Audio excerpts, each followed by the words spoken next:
I just don't know what to say anymore sometimes, Ian. I'm really lost for words, but I cannot believe this.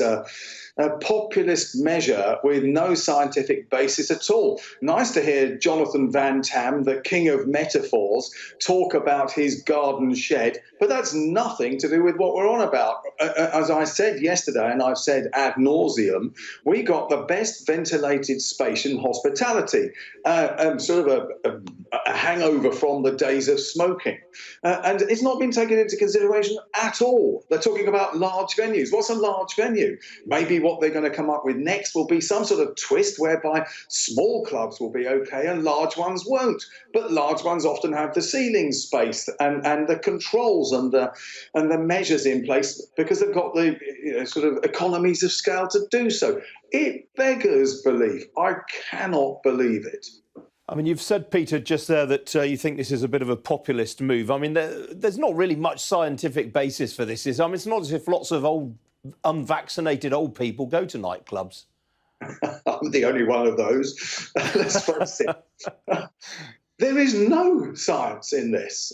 We commissioned, along with other nightclub live venue operators and other trade bodies, as wide-ranging as orchestras, all got together last year and got the Institute of Occupational Medicine to show us the way through this. And of course, we expected to be back last September, another world. But of course, we accept it. We have a heart. We understand when things are going terribly wrong. It's right to stay close. But what the IOM said is that the way you deal with this scientifically is that you do risk assessments. And that won't be on a sector basis. It'll be on a venue basis with the sort of things like air changes and how, sort of how much space there is and whether you might need to reduce the capacity in certain areas. That's science. This isn't. It's populist.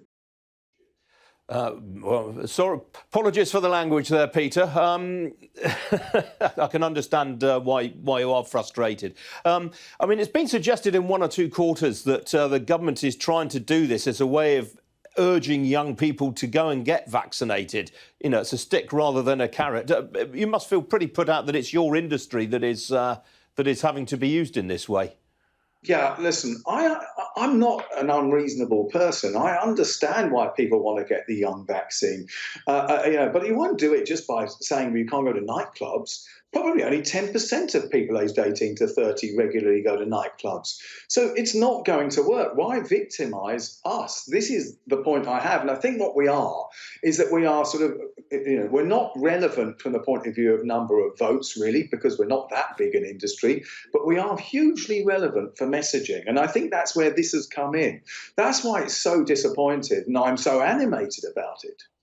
This time yesterday, Peter, you said there was a real risk that if these COVID passports came in, the business would go under again. Is that a serious threat hanging over you? I think the thing is, I can't say for definite what's going to happen and whether people get vaccinated and whether or not we won't be at a huge disadvantage to everybody else. As it stands at the moment, if people don't pick up and go and get vaccinated, and we are the only sector that ends up having this put upon us, then frankly, how on earth can we survive? People are just going to stay in the pubs. They're going to go around their, their friends' houses. They're going to go into their halls of residence. They're not going to sort of suddenly stay in and look at their shoes at midnight. And so this is why, if we end up almost by government diktat, having to ask for something that nobody else has to ask for, that we are going to end up with such a massive disadvantage with nobody really coming in any real numbers. And as we know, with business, most businesses, if their takings drop around 20%, they're in trouble. And it's the same for us. And our takings could drop 70, 80% if people don't get vaccinated in the numbers that the government are hoping to. Except that this time around, unlike last time, you won't have the furlough scheme to fall back on come September. No furlough scheme, rates disappearing. We've had no time to build our cash pile up like others in hospitality have had. And I don't want to drag everybody into our fight, by the way, in hospitality. I really just want to highlight the fact that we've had absolutely no real special help, despite the fact that we are seen as such a special case. And of course, you're right, the money is going to be pouring out the plug hole quicker than it's coming out the tap.